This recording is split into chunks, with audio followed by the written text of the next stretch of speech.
Baron Victor Frankenstein is relating his tragic story to Captain Wharton of the good ship Voyager. The vessel is icebound somewhere near the North Pole. Frankenstein is taking shelter there. He told the captain of the creation of the monster and of events leading up to the monster's escape and the murder of Julio.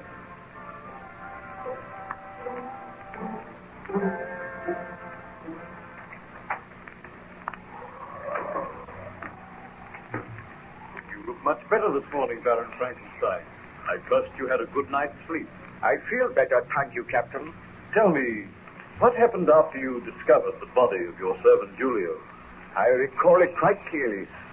My friend Ernst Clerval and myself were in the laboratory. We found that the door of the monster's room had been burst open, and there was the broken body of Julio lying upon the floor. We bent over the body and then Clerval. Do you realize, Victor, that you have unleashed a monster upon the world, a killer? Anybody's life may be in danger. We must make a search immediately. I will organize a search party. All the peasants on the estate can join in the search. I now realize the enormity of my crime. I will aid you, but I do not know what Elizabeth will say when she learns of this. What are the authorities going to say? How am I going to explain the broken body of Julio? You will have to tell the truth to the police. But they will not believe me. They think I am mad. Oh, you were mad to attempt this experiment. I am only sorry that it has succeeded. Elizabeth will be appalled when she hears this news. I will search for the monster, I promise you. But I do not think there is anything further to fear, Ernst. The monster will perish. I wish that this were only a dream, some horrible nightmare, and I could awaken to find it was not true. God, Julio's body proves the truth of what has happened. I know, but somehow my fear has vanished.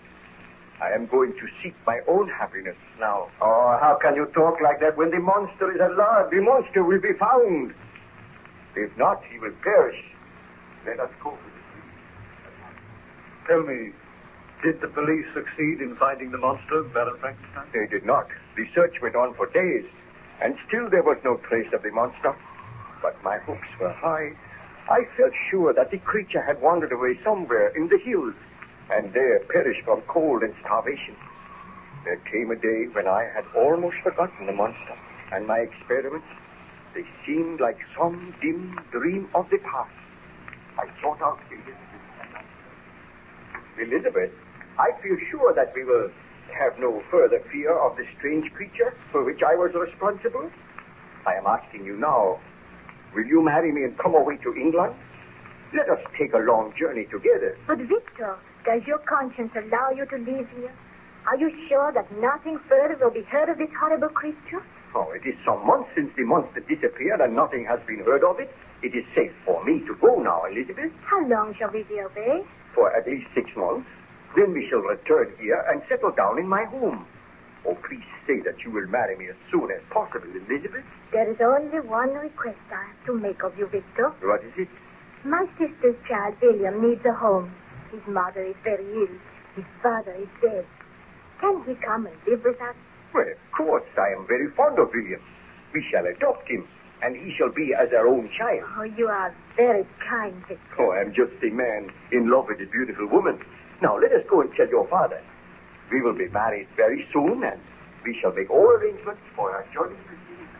Well, Baron Frankenstein, I trust you are not too tired to continue with the story? No, I am just marshalling the facts recalling my happy marriage. Those glorious few months in England and then my return home. How long did you remain in England? For 8 months.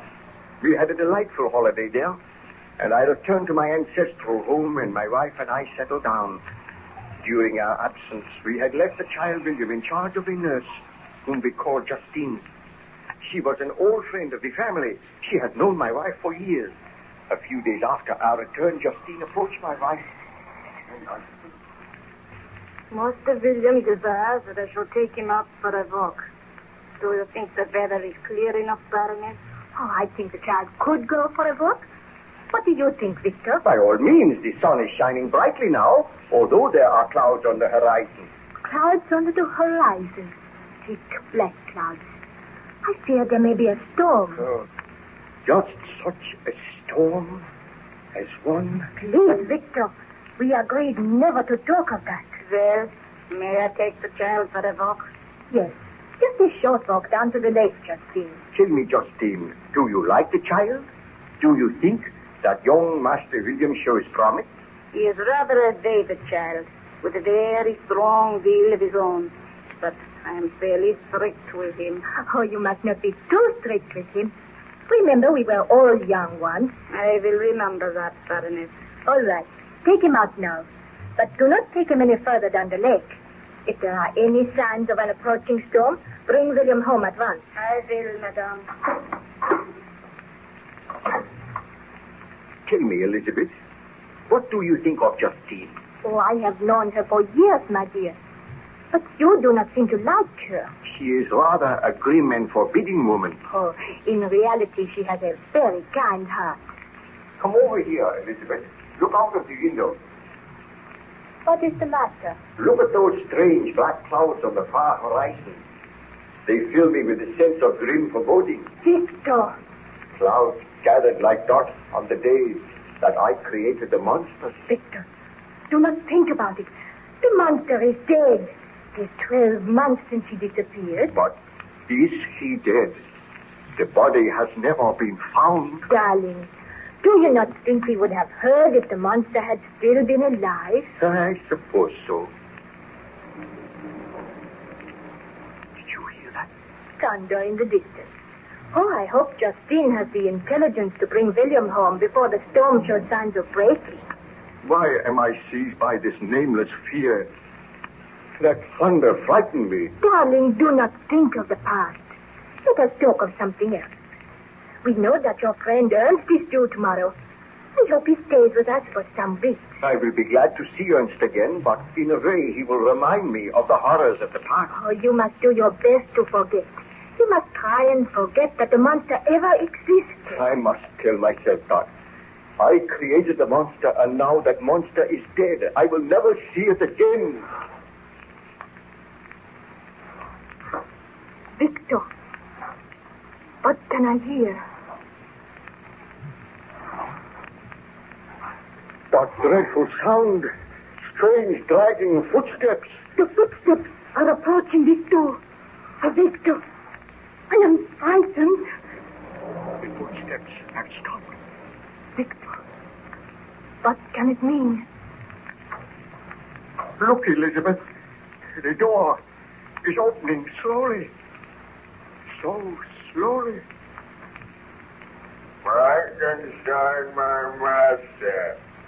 We meet again. The monster. This cannot be. I told myself that the monster no longer exists. It is many months since we have met, my master. And now all that you desire. I can walk. I can move freely. I can think. And I can speak. Where have you been?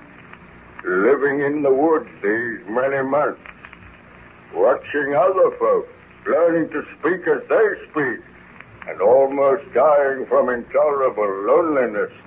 I come to make terms with you, my master. Terms? What mean you by that?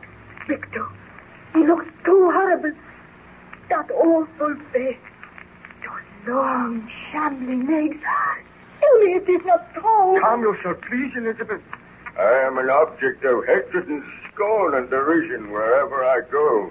You did this, Frankenstein. You gave me life, but a life which is filled with misery. All men, all women turn from me. Why did you give me life so that I may suffer? If I had a gun, I would put an end to the life which I gave you. I would destroy you. I do not wish to die. I wish to live. I wish to be happy as other men are. Why? What do you ask of me? You made me. You gave life to me. Now make a mate for me. A woman who may share my life with me. What you ask is impossible. It shall be my mission in life to destroy you. Did you not kill my servant? That matters not. We will talk of this again. I have come to make a bargain with you. Give me a companion, someone to share my loneliness. Why should I not know happiness as others know it? Victor, you must not grant his request. Fear not, Elizabeth. I will never grant it. So be it, Frankenstein. You and yours shall suffer for this. What mean you by that? I killed one man, and I can kill others. And unless you heed my demand, unless you fashion for me a mate, then you and all your family will suffer. I will kill them just as I killed that man. I will kill all who stand in my path. I will leave a trail of death and destruction wherever I go. But I will not kill you. You shall live on until I bend you to my will. The creature shall rule the master. Foul monster. I shall kill you now. That puny mannequin. Victor, be careful. He is not dead. He laid his hands on me, and I hurled him away. Rise to your feet, Frankenstein. I am powerless to destroy the thing which I created. You are powerless. We shall meet again. You have refused my demand, but you shall hear from me. Farewell, Frankenstein. Victor, do not go after him. He will kill you. Elizabeth, what can I do? You heard his threat. Let us gather the villagers together so that by uniting we may destroy him. One man cannot prevail against him, but many will succeed in killing him. You are right, Elizabeth. I swear that the monster of my creation shall die tonight. Did you succeed in finding the monster that night, Baron Frankenstein? Ask me no more now, Captain Walton. I am tired.